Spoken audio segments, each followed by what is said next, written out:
A'udzu billahi minasyaitonir rajim. Bismillahirrahmanirrahim.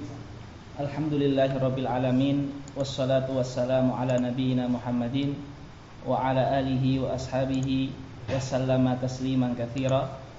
Rabbis shrah li sadri wa yassir li amri wahlul 'uqdatam min lisani yafqahu qawli.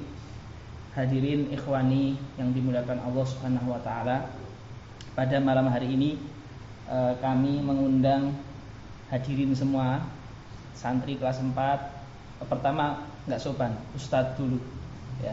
Ustadz muda ya. Harusnya Ustadz di depan Ustadz. Tapi tawadhu. Takun kan najmi la halinadirin. Ya, seperti itu. Jadi Ustadz muda yang kami hormati ya, Zen jangan sembunyi. Terus juga teman-teman ikhwani santri kelas 4 dan juga ada beberapa dari perwakilan setiap kelas ya. Ada kelas 1 Bahak ya. Antum Bahak namanya kan? Anak belum hafal kelas 1, hanya antum yang saya hafal. Ada Haris ya, ada Musa, ada Rosyid ya. Karena kalau semuanya kami undang enggak mampu ya. Maka yang mala yudroku kuluhu la yudroku kuluhu. Kemudian acara ini sebenarnya adalah sunnatu Rasulillah, yaitu akikah ya. Jadi saya diberikan rezeki Allah, alhamdulillah, putri yang nomor 2 ya. Kalau anak putranya 1, putrinya lahir ketika kemarin 2 Syawal. Jadi ketika 1 Syawal itu saya Idul Fitri di rumah Temanggung sana, khutbah paginya, rencananya besok mau badan di Temanggung, ya kan? Baru tidur jam 3 pagi, istri sudah kerasa, langsung balik ke Simo lagi, ya. Jadi lahirnya jam jam 5 pagi kurang lebih. Ya, jadi namanya Asiyah, Asiyah Muhammad Salam. Ya. Saya kan namanya Muhammad, bapak saya namanya Agus Salam, yang Arabnya kan salamnya. Saya Setio Nugroho, Arabnya kan Muhammad. Jadi nulisnya biar gampang, Asiyah Muhammad Salam. Ya, seperti itu. Kalau Asiyah Setio Agus itu kayak gimana gitu. kurang apa namanya? Terlalu Jawa sentris lah. Ya, seperti itu. Jadi kebetulan ya ketika anak pertama saya itu Rizik itu kami menulis sedikitlah Syarah Arba'in Nawawi dan kita bacakan seperti ini juga. Hanya saja ketika itu yang datang bukan kalian ya, tetapi sebagian asatid dan yang ketika itu bisa hadir. Nah, untuk saat ini ya saya pengen menghadiahkan ke anak saya juga lah. Ya, biar nanti ketika gede itu kan kenapa saya tidak dibacakan sementara kakak saya dibacakan gitu kan. Jadi biar adil. Seperti itu. Nah, ini kami mengumpulkan hikmah ya. Durarul hikam fi asrori badil absor. Hikmah-hikmah tentang rahasia-rahasia ya, rahasia-rahasia fadilah dari menjaga pandangan, menggapai kekalnya bahagia dengan menjaga mata. Kenapa saya tulis ini? Karena dari hikmah-hikmah yang kami kumpulkan itu benar ya, kalau kita bisa menjaga mata itu kita akan bahagia dunia dan akhirat. Dan kunci menjaga mata itu kunci dari segalanya. Bisa dikatakan seperti itu. Kita mungkin tahu menjaga mata wajib, tapi zaman sekarang cuma tahu wajib itu nggak cukup untuk jadi motivasi biar kita jaga mata. Kita harus tahu hikmahnya, rahasianya, sehingga harapan kami apa yang saya kumpulkan ini bersama teman saya yaitu Ustadz Imad Syahid dari Padang dan bersama Ustadz Indra Purwono Kediri.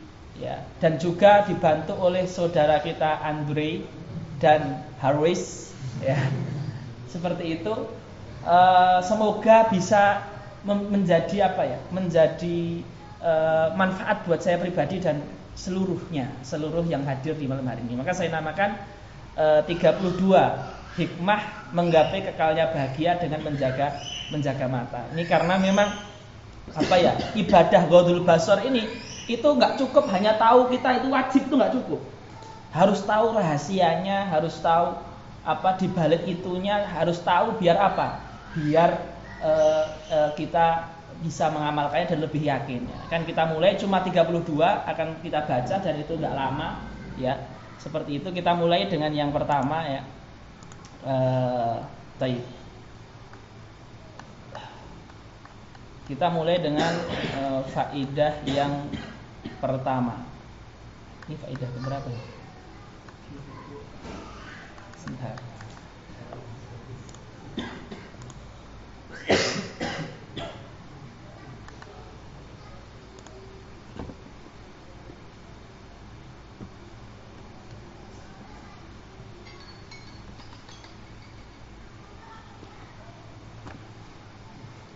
Bentar ya Pak ya.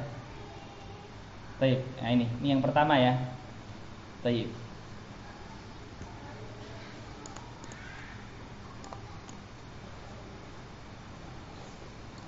Apakah fitnah yang paling berbahaya? Ini tentu diambil dari hadis Rasulullah ya. Ma taraktu ba'di fitnatan adarra 'alar rijali minan nisa. Terjemah yang kami tulis ini terjemah syarhiyah ya. Jadi setiap terjemahan itu kami diskusikan, kami pilih diksinya sehingga semoga tidak hanya menjadi terjemah harfiah saja. Tidaklah aku meninggalkan suatu fitnah peninggalanku yang lebih dahsyat bagi para kaum laki-laki melebihi fitnah wanita. Ya, tentu kita nggak akan pernah selamat dari fitnah wanita sebelum kita menjaga pandangan. Ya. Jadi salah satu kesimpulan yang kami dari tadabbur kami bahwasanya menundukkan pandangan itu adalah ibadah para wali Allah dan juga rahasia wali-wali Allah, amalan orang-orang yang bertakwa, kunci kebahagiaan, rahasia kekuatan dan juga bahkan ini pintu menuju husnul khotimah. Ini kesimpulan dari 32 hikmah ini yang kami kumpulkan. Hikmah yang selanjutnya, fattaqud dunya wattaqun nisa fa inna awwala fitnati bani Israila kanat fi nisa. Ini wadih ya. Berhati-hatilah terhadap dunia dan wanita karena fitnah yang pertama kali terjadi pada Bani Israil adalah karena wanita. Ini wadih. Kemudian hikmah yang selanjutnya itu juga masih berupa hadis Rasulullah. Innal mar'ata tuqbilu fi surati syaitan wa tudbiru fi surati syaitan. Fa idza absara ahadukum imra'atan falyati ahlah fa inna dzalika yaruddu ma fi nafsi. Sesungguhnya wanita itu menghadap dari depan dalam bentuk setan, membelakang dalam bentuk setan. Maka jika seseorang dari kalian melihat wanita, maka hendaklah ia mendatangi istrinya. Karena hal itu akan menghilangkan apa yang ada dalam dirinya, yaitu syahwat. Syarahnya bagaimana? Menghadap dalam bentuk setan, yakni dalam sifatnya yang menggoda dan memancing syahwat dengan pesona yang dimilikinya, membangkitkan nafsu dan kecondongan jiwa secara alami, sehingga dengan itu dia menjadi lebih berbahaya daripada fitnah setan, sebagaimana dikatakan oleh Imam Al-Qurtubi. Hikmah selanjutnya, ini athar dari Sa'id bin Musayyib dalam kitab Dhammul Hawa. Dhammul Hawa ini punya Ibnul Jauzi. Ma ya'isa syaiton min ibni adama illa atahu min kibalin nisa. Kalau setan sudah putus asa menggoda seorang hamba, dia akan mendatanginya dari jalan perempuan. Perempuan ini sekarang dari jalan apa? Instagram, TikTok, Facebook, YouTube, Detik, semuanya. Sekarang semuanya. Ya, semuanya sekarang bahkan kita yang nggak pernah melihat yang jelek pun akan muncul dengan sendirinya dalam bentuk iklan. Betul nggak? Itu saking ngerinya iklan zaman sekarang ya. Baik. Ini perkataan Abu Sholeh As-Saman dalam kitab At-Takhwif Minan Nar karangan Ibnu Rajab. Balaghana anna aktsara dzunubi ahli nari fin nisa'i. Telah sampai pada kami bahwa kebanyakan dosa penduduk neraka adalah dalam perkara wanita. Baik. Mengapa mengumbar pandangan itu berbahaya dan menjaganya sangat penting? Nah, ini perkataan panjang dari Ibnu Qayyim, saya bacakan. Al-hadzat fahiya ra'idu syahwati wa rasuluha. Wa hifdzuha aslu hifdzil farji. Faman atlaqa basarahu aurada nafsahu mawaridal muhlika. Wan nadharu aslu amatil hawadits. Hawadits itu musibah. Melihat itu adalah dasar dari kebanyakan musibah. Allati tusibul insan.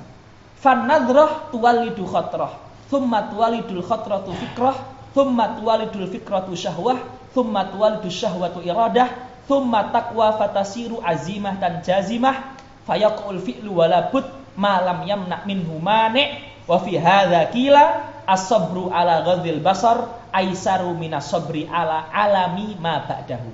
Ibnul Qayyim terjemahannya, pandangan adalah penanggung jawab syahwat dan perantaranya, dan menjaga pandangan adalah kunci menjaga kemaluan. Barang siapa yang mengumbar pandangannya maka telah menjebloskan dirinya kepada hal yang membinasakan. Jadi kita memandang yang haram, walaupun kita belum zina, belum pacaran, belum apa-apa, tetapi mengumbar itu kita sudah bisa dipastikan akan sampai ke sana. Ya. Barang siapa yang mengumbar pandangannya maka telah menjebloskan dirinya kepada hal-hal yang membinasakannya. Dan pandangan adalah pokok bencana yang sering mengenai manusia. Karena pandangan menimbulkan bisikan, bisikan menimbulkan pikiran, pikiran menimbulkan syahwat, dari syahwat menimbulkan keinginan, terus sampai keinginan itu menguat sehingga menjadi tekad yang kuat, maka terjadilah hal yang tidak kita inginkan, dan itu tidak bisa dihindari selama tidak ada sesuatu yang menghalanginya, seperti ada orang yang melihat, seperti di tempat keramaian, ya kan? Dalam hal ini dikatakan sabar dalam menjaga pandangan lebih mudah daripada sabar menahan rasa sakit setelah melepasnya. Karena nanti akan lewat ya. Salah satu azab terbesar dalam hidup itu adalah ketika kita tahu sebuah maksiat tapi kita tidak bisa meninggalkannya.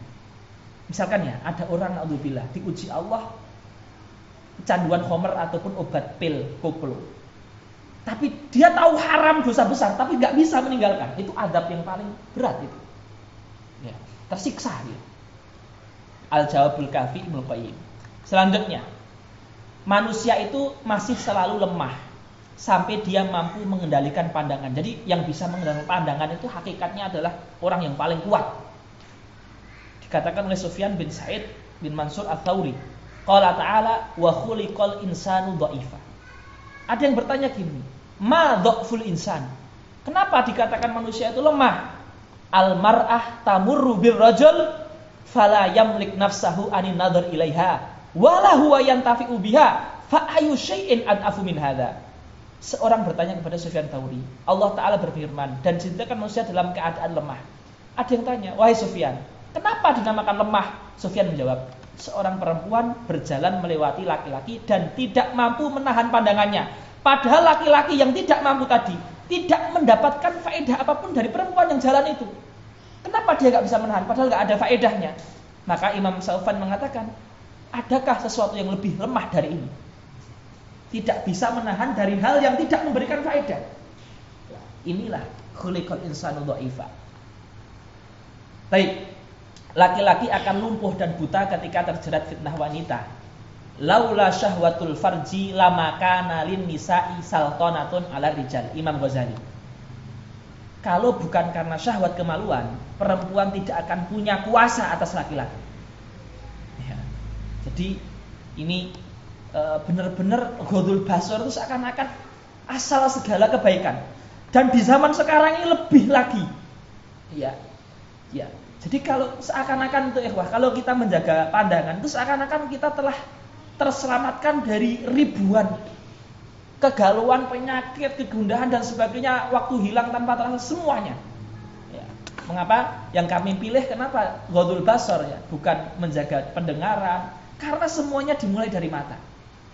Orang ghibah itu karena melihat dulu kan, melihat orang ghibah, melihat dulu. Ya.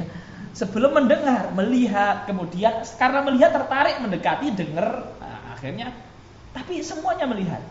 Ya, semuanya melihat. Zina mata adalah pengantar utama zina kemaluan. Ini hadis ma'ruf ya. Fal ainani zina human nadhar. Rasulullah bersabda, dan zina dua mata adalah dengan melihat yang haram. Baik. Faedah selanjutnya, mata yang tidak melihat neraka. Ini motivasi.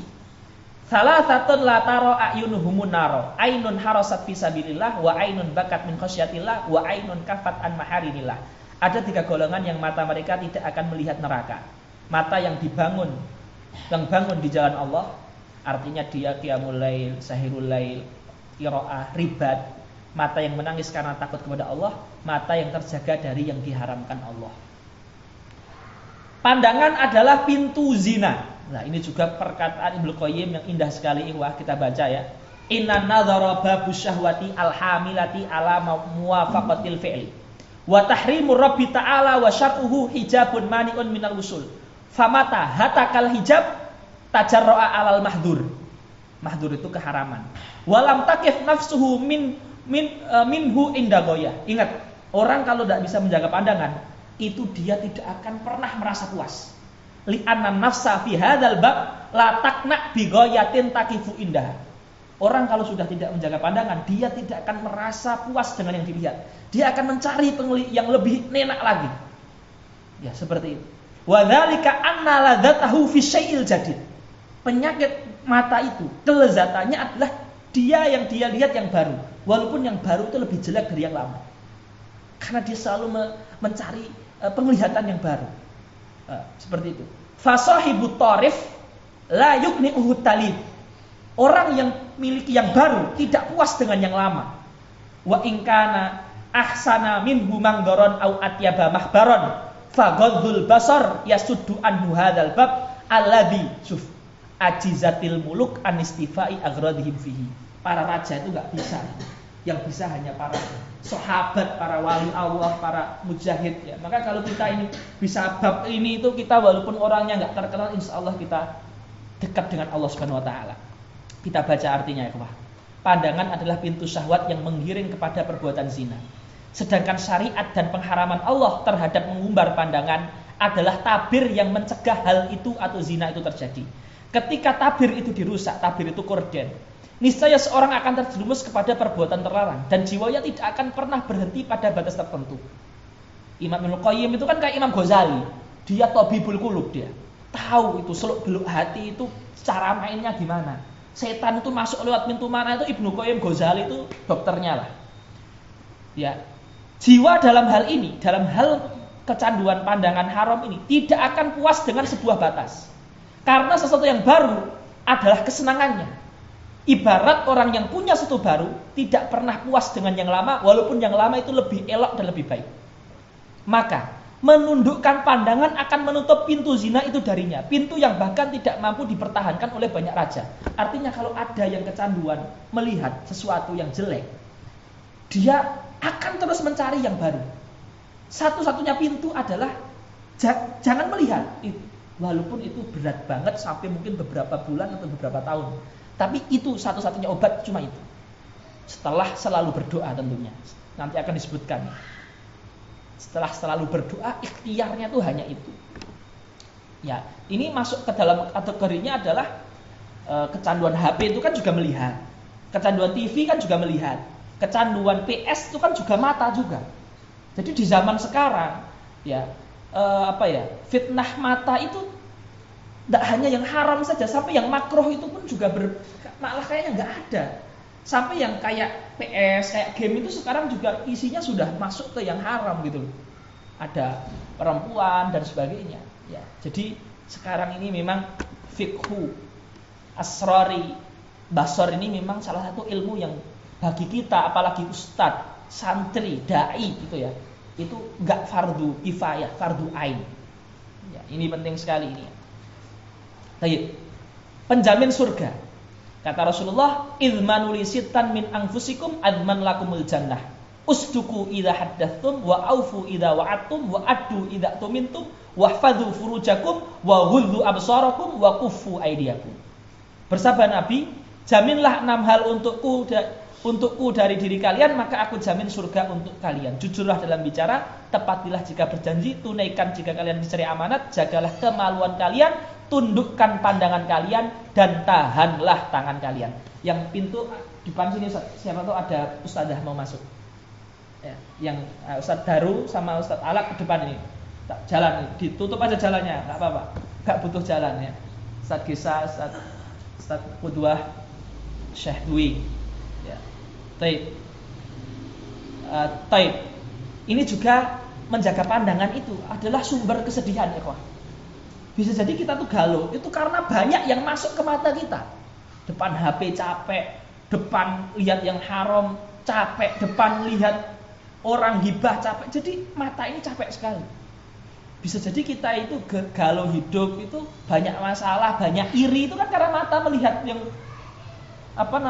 hal kepemilikan orang lain. Jadi ini juga disebutkan oleh Imam Ibrahim bin Adham ya, A'immatus Salaf Az-Zahidin di dalam kitab Az-Zuhdul Kabir punya Imam Baihaqi. Qala Ibrahim bin Adham, man arafa ma yatlub hana alaihi ma yabdul wa man atlaqa basarahu tola asafuhu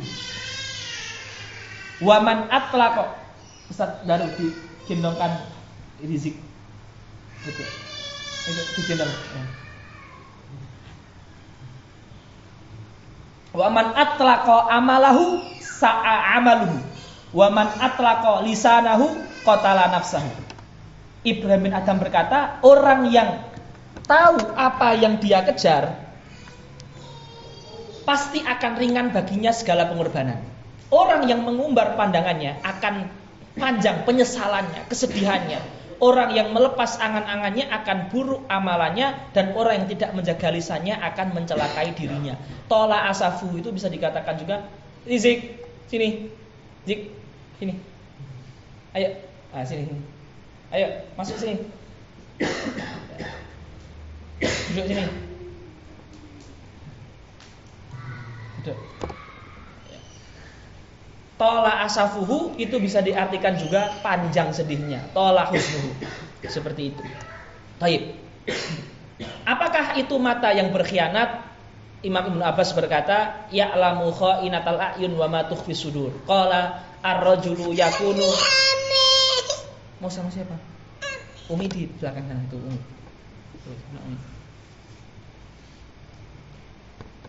Baik. Ya'lamu kha'inatal a'yun wa ma tukhfis sudur.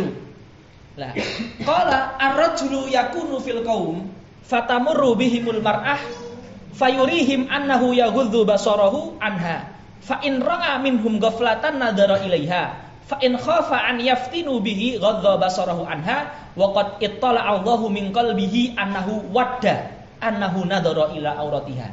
Ini artinya mata yang berkhianat. Artinya dia mengetahui pandangan mata yang khianat dan apa yang tersembunyi dalam dada. Ibnu Abbas berkata tentang ayat ini, seorang lelaki berada di tengah sekumpulan orang, kemudian lewatlah seorang perempuan. Laki-laki itu menampakkan seakan-akan dia menundukkan pandangannya. Tetapi kalau perempuan itu lengah, dia akan memandangi perempuan itu. Kalau dia takut ketahuan, dia kembali menundukkan pandangannya.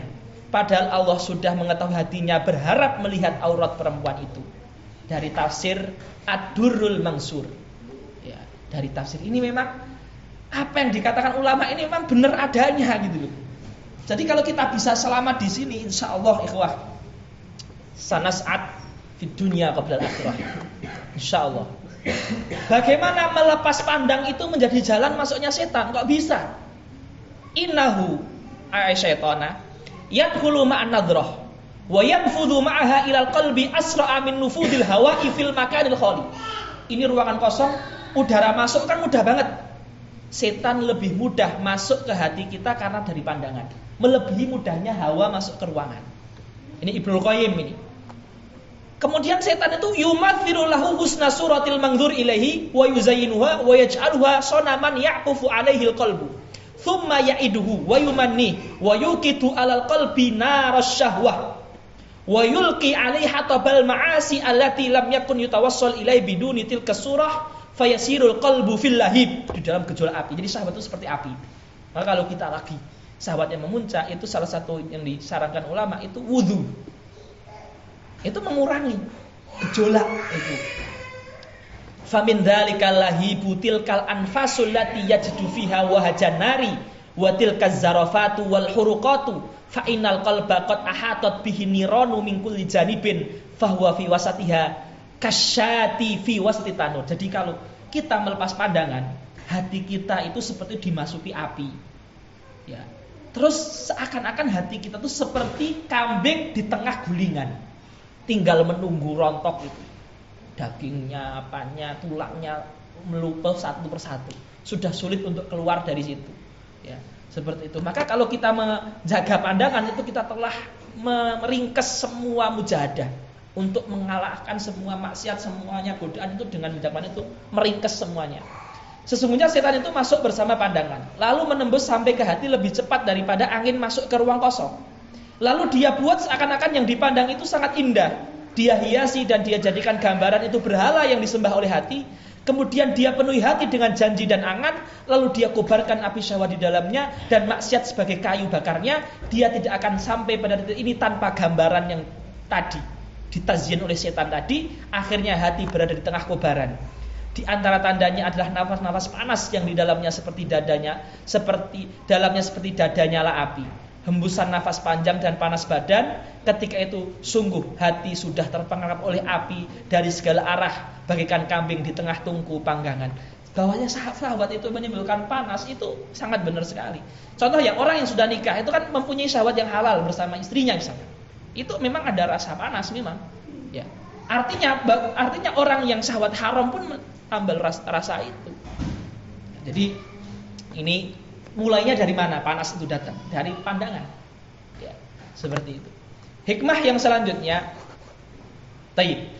tameng kita apa menghadapi fitnah pandangan ini? Kata Ibnu Qayyim, idza aradat nadhratun la tahil fa'lam annaha mus'iru harbin fastatir minha bihijabi kullil mu'minin faqad salimta minal athar wa kafallahul mu'mininal qital. Kalau terpampang pandangan yang tidak halal, ketahuilah bahwa itu adalah pemicu perang. Maka pakailah ayat, katakanlah kepada yang beriman agar mereka menjaga pandangannya sebagai tamengmu, niscaya kamu akan terhindar dari dampak perang itu. Yang kullil mu'minina yaghuddu min absarihim. Artinya, orang yang menjaga pandangan itu Allah sifati sebagai orang apa? Orang beriman. Dan orang yang beriman Allah jamin menang di dalam perang. Karena ketika pandangan itu dilepas, syahwat itu hadir, itu seperti perang bermunculan. Seperti perang. Maka ketika kita menahan pandangan, sebenarnya kita sedang menggagalkan perang itu terjadi. Dan kalau kita sudah menggagalkan itu, kita dinamai mukminin. Dan kalau kita mukminin, Allah mengatakan dalam ayat lain, wa kafallahul mu'mininal qital. Allah akan menjamin kemenangan mukmin dalam perangnya. Di sini perangnya itu apa? Menjaga pandangan. Jadi kalau kita menjaga pandangan, insya Allah mesti kita selamat dari semua maksiat itu. Allah yang menjamin. Kafallahul mu'mininal qital. Mukminin itu siapa? Kullil mu'minin yaghuddu min absarihim. Maksudnya ini istidlalnya Ibnu Qayyim. Ya. Baik. Karena dengan menundukkan pandangan berarti kita termasuk orang-orang yang beriman dalam hal ini, dan Allah akan menolong hamba yang beriman sebagaimana firman Allah, cukuplah Allah yang menolong menghindarkan orang-orang beriman dalam peperangan. Kitab Fawaid karangan Ibnu Qayyim. Baik, sekarang kita masuk faedah selanjutnya. Tips agar dibukakan ilmu oleh Allah. Ini kita ini. Dikatakan oleh Ibnu Taimiyah Syekhul Islam, ghadzul basar min asbabi rizqil ilmi. Menundukkan pandangan adalah salah satu sebab seorang diberikan rezeki ilmu. Baik. Selanjutnya, sesuatu seberat apapun jika akibat yang ditimbulkan lebih parah, maka sebenarnya itu adalah ringan. Wa kullu zamanil jihadi fil ghadhi lahdhatun fa in fa'alta niltal khairal jazila wa salimta minasyarri tawili. Imam Ibnu Jauzi dalam Damul Hawa. Dan panjangnya waktu yang kita lewati dalam usaha menundukkan pandangan itu hanyalah sesaat. Kalau sudah kita tundukkan pandangan, maka kita akan mendapatkan kebaikan yang berlimpah dan selamat dari banyak keburukan. Artinya, keburukan yang dihasilkan dari tidak menjaga itu nanti menyelesaikannya lebih capek daripada menjaga sejak awal. Itu maksudnya. Baik. Relasi dan hubungan antara mata dan hati. Anna bainal aini wal qalbi manfadan wa tariqan yujibu infi'alu ahadihima al-akhar wa an yasluha bi salahi wa yafsuda bi fasadi fa idza fasadal qalbu fasadan nadhar wa idza fasadan nadhar fasadal qalbu wa kadzalika fi janibis salah fa idza kharibatil ain wa fasadat kharibal qalbu wa fasadat wa sara kal masbalah allati hiya mahallun najasat wal qadurat wal ausakh fala yasluh lisukna ma'rifatillah. Dia tidak akan bisa mengenali Allah sehingga ridho, yakin, khusyuk, khasyah dan lain sebagainya. wa mahabbatihi wal inabati ilaihi wal unsi bihi was sururi bi qurbihi fihi wa innama yaskunu fil qalbi ajdadu dzalika. Al-khasyat, ketakutan, kekhawatiran dan sebagainya. Fahadhihi isyaratun ila ba'di fawaidi ghadil basar tutliuka ala ma wara'aha. Sesungguhnya ada celah dan aliran yang menyambungkan antara mata dan hati. Yang mana salah satunya akan berefek kepada yang lain. Yang satu akan baik ketika yang lain baik, begitupun sebaliknya. Kalau hati rusak, pandangan akan rusak. Kalau pandangan rusak, hati pun akan rusak. Begitupun sebaliknya dalam hal kebaikan. Maka ketika pandangan mata rusak dan hancur, akan rusak dan hancur pula lah hati. Jadilah hati itu seperti tempat sampah yang menampung najis, sampah dan kotoran. Ketika itu tidak layak lagi hati itu ditempati oleh ma'rifatullah, mengenal Allah, cinta, taubat kepada Allah, dan kenikmatan dekat dengan Allah. Yang akan tinggal di sana hanyalah kebaikan itu semua. Inilah sebagian faedah yang menundukkan pandangan yang akan mengungkap untukmu faedah-faedah yang lain di baliknya. Faedah ke-20 ya. Bentar lagi selesai. Ya. Penyumbang saham terbanyak atas rusaknya hati itu apa? Aktsaru fasadil qalbi min takhlitil ain. Madama babul aini mutsaqan bil ghadzi fal qalbu salimun min afatin. Fa idza futihal babu tarata irun warubama lam yaud. Kebanyakan penyebab rusaknya hati itu berasal dari mengumbar pandangan. Selama pintu mata terkunci dengan menundukkannya, maka hati akan selamat dari penyakit. Jika pintu itu dibuka, terbanglah ia dan mungkin saja tidak kembali. Jadi kalau orang sudah diuji Allah mungkin dengan pandangannya yang tidak dihalalkan mungkin, ya itu bisa jadi dia tidak akan bisa sembuh, bisa jadi. Kalau dia tidak memutus itu, tidak akan sembuh seperti itu. Bisa jadi. Kitab Al-Mudhish Ibnu Jauzi. Jalan menuju cinta Allah. Ghaddzul basar an maharimillah yurithu hubballah. Mujahid bin Jabir. Menundukkan pandangan dari yang diharamkan Allah akan menurunkan cintanya Allah. Balasan besar bagi yang menjaga dirinya dari pandangan haram. Ma min muslimin yang duru ila mahasini imra'atin awwala marrah thumma yaghuddu basarah illa ahdatsallahu lahu ibadatan yajidu halawatan. Kalaulah seorang muslim tidak sengaja melihat aurat perempuan, ini di medsos banyak ya, lalu dia tundukkan pandangannya, pasti akan Allah beri dia kemanisan dalam beribadah, akan diganti oleh Allah. Hadis riwayat Imam Ahmad. Hakikat azab adalah ketika jiwa tidak bisa lepas dari kebiasaan maksiat. Inna ghadhal basari yurithul qalba unsan billah. Fa inna itlaqal basari yufarriqul qalba wa yushattituhu wa yub'idhu anillah. Wa min afati itlaqil basar annahu yurithul hasarat. Fa yara man yursilu basarahu ma laysa qadiran alaihi wa la yastati' an yasbira anhu. Wa hadha min a'dhamil azab. Sesungguhnya menundukkan pandangan itu mengisi hati dengan ketentraman bersama Allah. Karena mengumbar pandangan akan membuat hati kusut, berantakan dan jauh darinya. Dan di antara bahaya mengumbar pandangan adalah dia menimbulkan sedih dan sesal. Orang yang melepaskan pandangan itu melihat sesuatu yang tidak mampu dia bendung efeknya dan dia tidak bisa sabar menahan diri darinya. Keadaan ini termasuk azab yang paling berat. Ya, tahu haram tapi tidak bisa menghindari, itu azab yang berat sekali. Ya. Mata, cahaya hati dan curahan ilmu dari Allah Subhanahu wa taala. Inna ghaddzal basari yaftahu lil abdi turuqal ilmi wa yusahhilu alaihi asbabahu wa dzalika bisababi nuril qalbi fa innahu idza stanara dhaharat fi haqa'iqul ma'lumat wa inkashafat lahu bisur'ah wa nafadha min ba'dhiha ila ba'dhin wa man arsala basarahu takaddara alai qalbuhu adlama wan sadda alai babul ilmi wa turuquh. Jadi insyaallah ya Allah, kalau kita ini menjaga pandangan insyaallah jadi ulama semua. Insyaallah, mesti insyaallah. Ya, seperti itu. Sesungguhnya menundukkan pandangan itu membuka pintu-pintu ilmu dan memudahkan sebab-sebabnya bagi hamba karena cahaya hatinya. Jika hatinya bercahaya, akan nampak baginya hakikat ilmu dan tersingkap dengan cepat.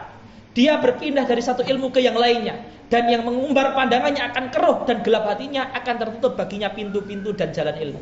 Ada wadawa Ibnu Qayyim. Faedah ke-25. Ya.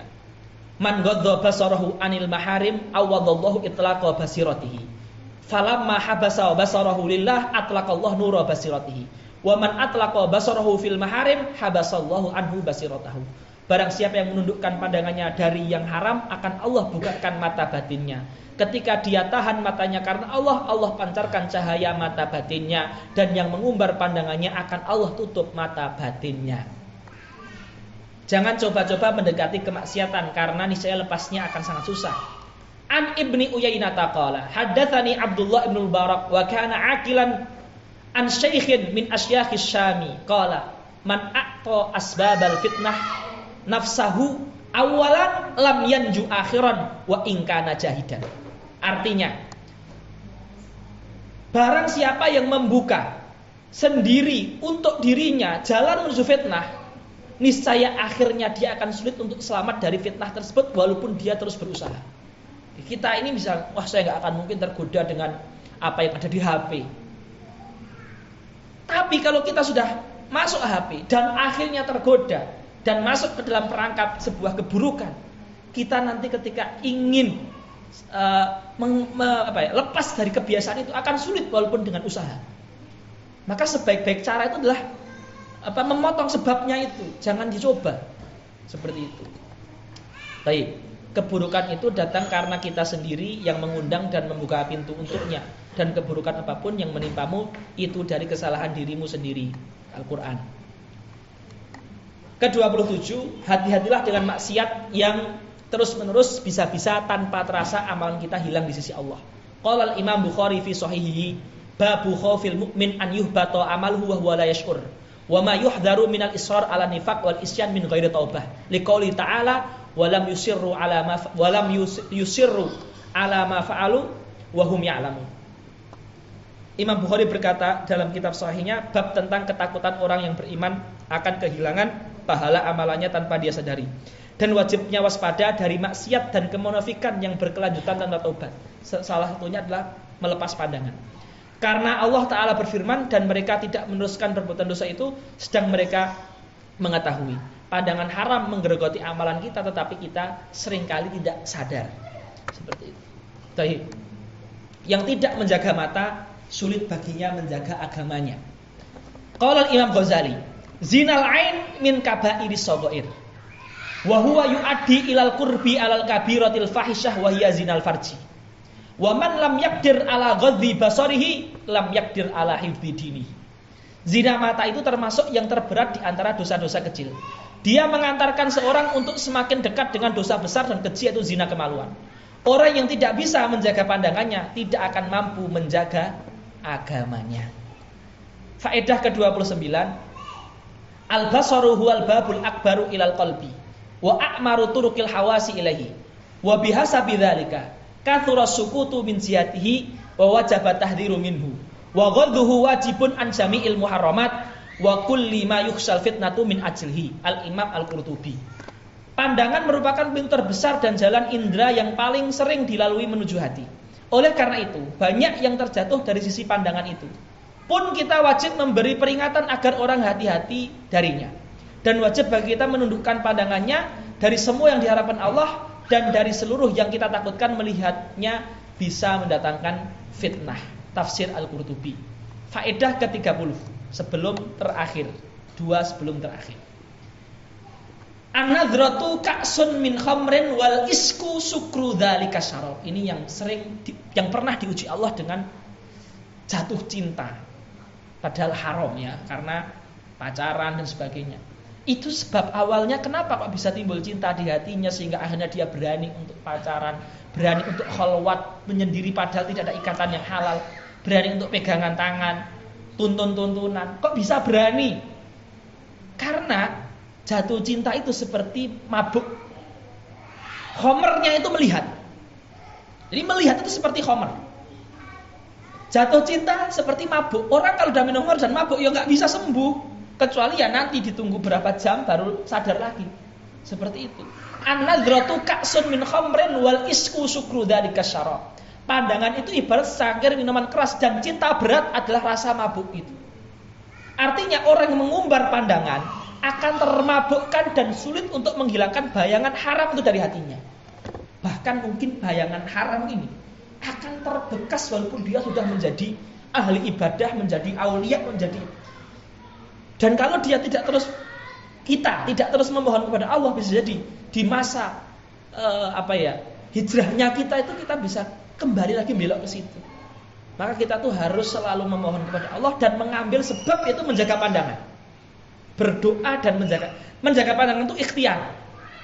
Tawakal, doa itu harus dua itu. Doa, tawakal dan menjaga pandangan. Itu insya Allah di zaman sekarang itu antum akan jadi hafizul Quran, hafizul ilm, ulama, dai, ahli yang antum penginkan. Jadi kalau kita mau jujur, banyak program kita, cita-cita kita, ingin ikut seminar, ikut daurah, ingin ikut karantina, ingin ngarang ini ngarang itu tuh semuanya itu gagal karena tidak jaga pandangan. Baik itu depan HP, baik itu depan apa, gara-gara itu. Ya, jadi ini penting sekali, ikhwah. Baik. Dengan menjaga pandangan kita telah terselamatkan dari musibah yang tidak terhitung jumlahnya. Kita baca ini dari Imam Ibnu Jauzi, Qoblal Akhir.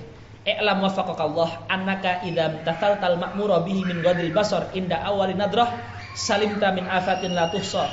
Fa idza qararta nadhara lam ta'man an yazra'a fi qalbika zar'an yas'ubu qalbuhu. Fa in kana qad hasala dzalika fa ilaju al-himyatu bil ghadhi fi ma ba'da. Wa qad umuradil fikri bisaddi babin nadhari fahina idzin yashulu ilajul hasili fil qalbi li'annahu idza istama'a sailun fasudda majrahu sahula nazhul hasili wala ilaja lil hasili fil qalbi aqwa min qat'i asbabih thumma zajrul ihtimami bi khaufan min uqubatillah famata syara'ta fi istimali hadha ad-dawa rujiya laka qurbus salamati wa insakan talhamma tarqa ila darajatil azmi thumma harrakal jawariha. Ketahuilah, semoga Allah memberikan taufik kepada kita. Jika kamu taati apa yang diperintahkan kepadamu, menundukkan pandangan pada tatapan pertama, kamu akan selamat dari keburukan yang tidak terhitung. Tetapi jika kamu mengulangnya, bisa jadi itu akan tertanam dan susah dicabut dari hatimu.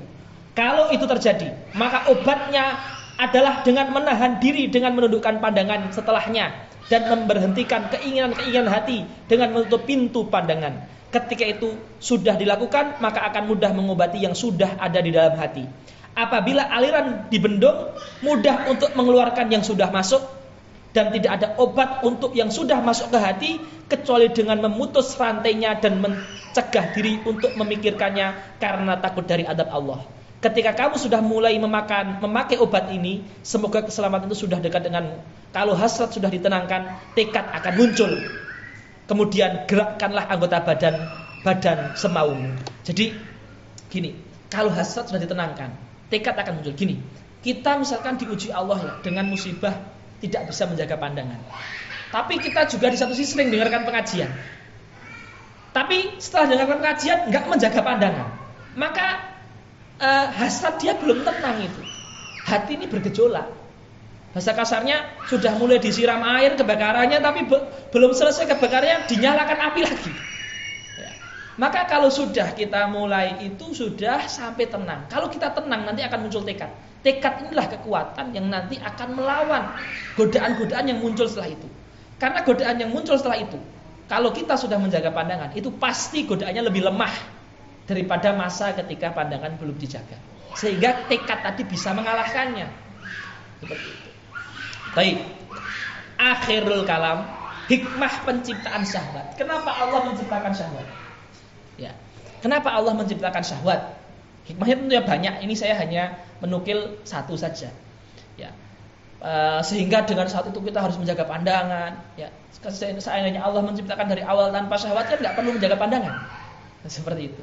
Ya, tentu ibtila itu jelas karena namanya dunia darul ibtila. Tetapi hikmah lainnya apa?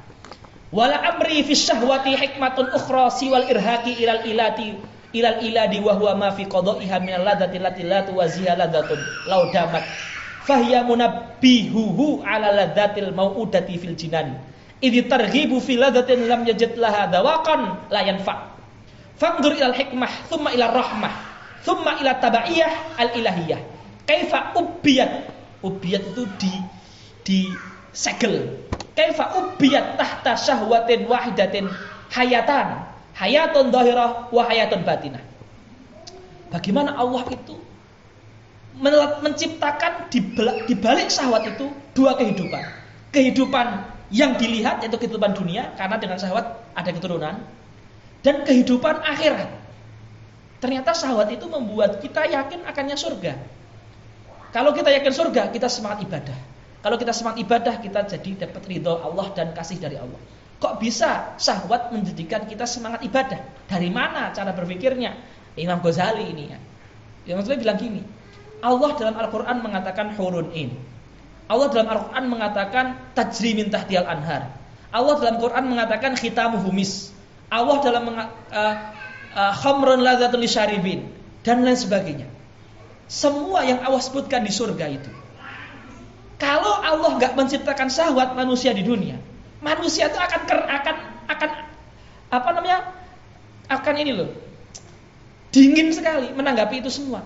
Emang khamr rasanya apa? Emang hurun in itu apa? Kalau dia nggak punya syahwat misalkan, karena dia punya syahwat, ya di dunia bisa merasakan makanan, minuman, perempuan misalkan, bau dan sebagainya. Sehingga ketika Allah menjanjikan surga dengan kelezatan itu, dia sudah punya gambaran. Gambaran itu lahir karena dia punya syahwat, sehingga dia semangat ibadah untuk mendapatkan kenikmatan yang mana di dunia hanya seketika, tapi di surga itu setiap detik itu nggak hilang rasa nikmatnya. Ini jadi semangat. Ini namanya hikmah batinah dalam penciptaan syahwat. Fal hayatul dhahirah hayatul mar'i bi baqa'i naslihi fa innahu naw'un min dawamil wujud wal hayatul batinah hiyal hayatul ukhrawiyah fa inna hadhil ladzatan naqisata bi sur'atil insirami tuharrikur raghbata fil ladzil kamilata bil ladzatid dawam fayastahithu 'alal ibadatil musilati ilaiha fayastafidul ibad abdu bi shiddatir raghbati fiha tayassural muwadhabati 'ala ma yusiluhu ila na'imil jinan. Yang artinya, aku bersumpah kata Ibnu Ghazali, sungguh di balik syahwat itu ada hikmah selain beban keturunan, yaitu kelezatan yang didapatkan ketika menuntaskannya, kelezatan yang tidak ada banding. Kalau kelezatan syahwat itu berlanjut, tapi tidak ada kelezatan syahwat yang berlanjut di dunia. Antum lapar makan nasi padang, itu ketika detik-detik pertama kelezatan terasa, tapi sudah 5 menit itu sudah muntah makan nasi padang. Jadi kelezatannya hanya 5 menit. Coba makan nasi padang dawet ireng 1 jam dalam keadaan masih lezat seperti pertama. Bisa enggak? Enggak mungkin. Itulah kelezatannya di dunia itu tidak berlanjut. Itu akan mengingatkan kepada lezatan yang dijanjikan di surga. Karena motivasi dengan kelezatan yang belum pernah ada contohnya itu tidak akan berguna. Allah misalkan memotivasi dengan hurun in, dengan khamrun ladzali syaribi, dengan laban, dengan fawakih dan sebagainya. Tapi kita nggak pernah mendapatkan contohnya di dunia. Hanya itu nama-nama yang nggak ada contohnya. Itu kita nggak akan termotivasi seperti itu kan. Ya, lihatlah hikmah ini. Lalu kasih sayang Allah dan skenario ilahi yang menjadikan di dalam satu syahwat ada 2 kehidupan. Kehidupan lahir dan kehidupan batin. Kehidupan lahiriah dengan terjaganya keturunan yang merupakan bentuk keberadaan. Sedangkan kehidupan batiniah adalah kehidupan akhirat. Karena kelezatan yang belum sempurna, karena begitu cepat lenyap tadi, cuma 5 menit tadi, ini akan menggerakkan hasratnya untuk mengejar yang sempurna karena keabadiannya. Sehingga dia pun termotivasi untuk melakukan ibadah yang mengantarkan ke sana. Kuatnya keinginan itu akan memudahkan untuk terus dan kontinu dalam amalan yang akan menyampaikannya kepada nikmat surga Ihya Ulumuddin. Jadi pernah dalam diskusi ya di majelis Syekh Labib ya. Ini hikmah terakhir ini ya. Salisul baul adalah penyakit ya. Orang kencing terus gak bisa sembuh gitu ya. Terus ada yang tanya, "Syekh, ada enggak salisul mani?" Ya. Gitu. Salisul mani ada. Tapi kalau orang terkena penyakit salisul mani, dia langsung mati. Ya, langsung meninggal dunia. Ya, karena powernya keluar semua. Itu dia akan meninggal, akan wafat. Seperti itu. Ya. Jadi artinya itu terbatas gitu loh. Sampai kalau terjadi salis, itu pun mati akhirnya. Kayak gitu loh. Akhirnya inilah hikmah. Hadirin yang dimuliakan Allah, dengan ini alhamdulillah kita sudah hatam dan tulisan ini yang dibantu oleh beberapa ikhwah sudah kita baca Ya, nanti kita share PDF-nya ya.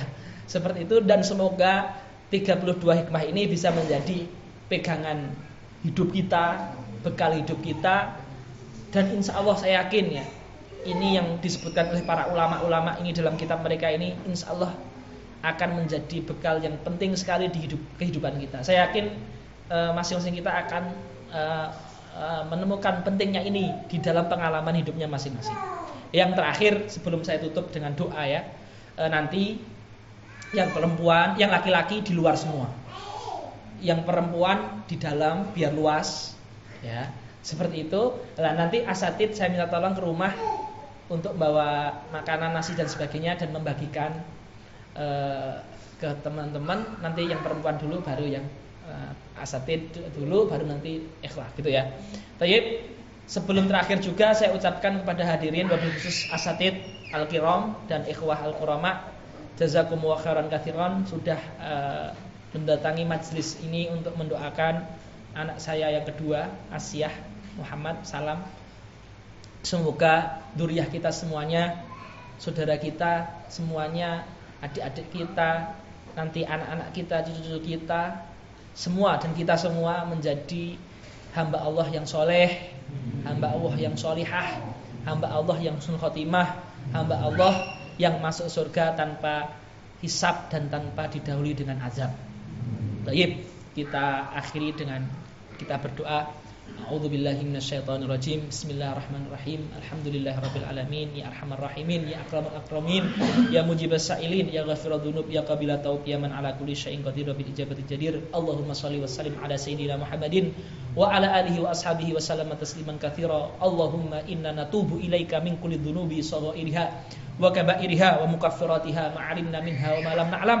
Allahumma tub 'alaina taubatan nasuha. Allahumma taqabbal taubatana wa raghbatana wa rahbatana wa da'watina. Allahumma inna nas'aluka ridhaka wal jannata wa na'udzubika min sakhatika wan nar.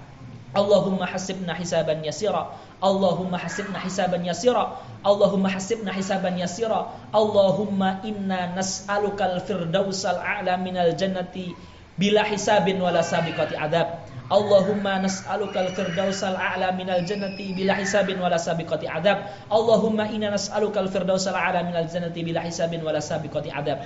Allahumma ridhaka wa taufiqaka wa taysiraka wa tasdidaka wa rahmataka wa fadlak. Allahumma anfa'na fi ma ataitana warda 'anna fi amalina. Inna la naqwa 'alan naril jahimi. Bismillahilladzi la yadurru ma ismihi syai'un fil ardi wala fis sama'. Na'udzu bikalimatillahi tammati min syarri ma khalaq. Allahumma ladzatan nadhari ila wajhikal karim wa murafaqata nabiyyikal mustafa sallallahu alaihi wasallam ma'al awliya'i was suhada'i was salihin wa hasuna ulaika rafiqa. Allahumma tashihal qalbi wal jismi war ruhi wal batini wal dhahir. Allahumma tahqiqal ubudiyyati wa tadarrui wa tadalluli wal inabati wa tawakkuli ya rabbal alamin. Allahumma tarkal munkarat wal fawahish wal rada'il wal mukaffirat wal kaba'ir was saghair. Allahumma muharabatas syaitan wal iblis wal jin was sayyiat wal asrar wan nafs was syahawat. Allahumma inna na'udzubika min syarri anfusina wa min syarri syayatin wa syirkihim. Allahumma na'udzubika min su'in wa an ajurra su'a ila nafsin mu'minah. Allahumma inna hadhil quluba qad istamat ala ta'atik wal taqat ala mahabbatik wa tawahadat ala da'watik wa ta'ahadat ala nusrati syariatik. Allahumma wafiq rabitataha wa adim muddaha washrah sudurha bi nurikal ladzi la yahbu wa mlaha bil imani ilaika wa jamil tawakkuli alaika wa ihha bi ma'rifatika wa bidha ala syahadati bisabilika innaka ni'mal maula wa ni'man nasir. Allahumma hab lana minas solihin, hab lana min azwajina wa dhurriyyatina qurrata a'yun waj'alna lil muttaqina imama. Rabbana hab lana minas solihin. Allahumma ij'alna muqimis shalah wa min dhurriyyatina rabbana wa taqabbal du'a. Rabbana ighfir lana wali walidina warhamhum kama rabbawna shighara. Rabbana atina fid dunya hasanah wa fil akhirati hasanah wa qina adzabannar. Wa sallallahu wasallamu ala nabiyyina Muhammadin wa ala alihi washabbihi wasallam. Subhanaka rabbika rabbil izzati amma yasifun wassalamun alal mursalin walhamdulillahi rabbil alamin. Jazakumullahu khairan katsiran.